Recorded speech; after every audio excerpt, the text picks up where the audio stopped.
هي ايه الفلوس والمصاريف اللي هيدفعها طالبي اللجوء الاسايلم في الولايات المتحدة الامريكية بناء على الميزانية الجديدة The Big Beautiful Bill؟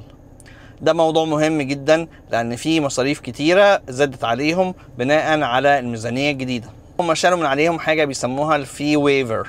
الفي ويفر دوت اللي هو الفورم اللي كان الناس بتعبيه بناء على وضعها المادي، ممكن تقدمه ولو وافقوا عليه بيتم اعفاء الطالب من المصاريف ديت، فهو اتلغى. دلوقتي اللي عندهم قضايا معلقة ودول كتير جدا في مكاتب الهجرة هيضطروا يدفعوا كل سنة $100 عشان تفضل القضايا ديت مستمرة، وإلا القضايا دي هيتم إلغائها. والمبلغ دوت كان في الأصل $1000 بيدفع مرة واحدة، ولكن حصل تعديل فيه في مجلس الشيوخ ونزلوهم $100 سنويا. كمان الورك اوثرايزيشن أو كارت تصريح العمل دلوقتي عشان حد يقدم عليه هيدفع $550، وعشان يجدده يدفع $275 في كل مرة تجديد.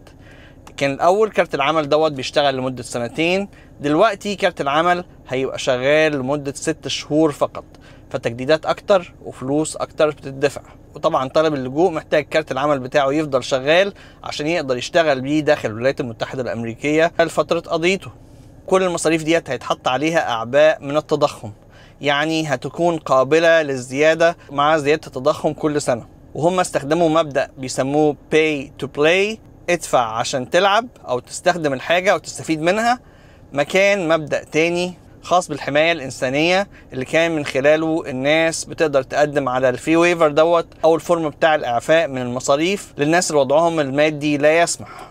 فتقديم اللجوء هيكون مكلف جدا، وكل المصاريف اللي احنا قلناها ديت غير شاملة مصاريف المحاماة او اي مصاريف تانية. خلينا نشوف الدنيا هتوصل لغاية فين. تحياتي لجميع لؤي العاصي من نيوجيرسي، مع السلامة.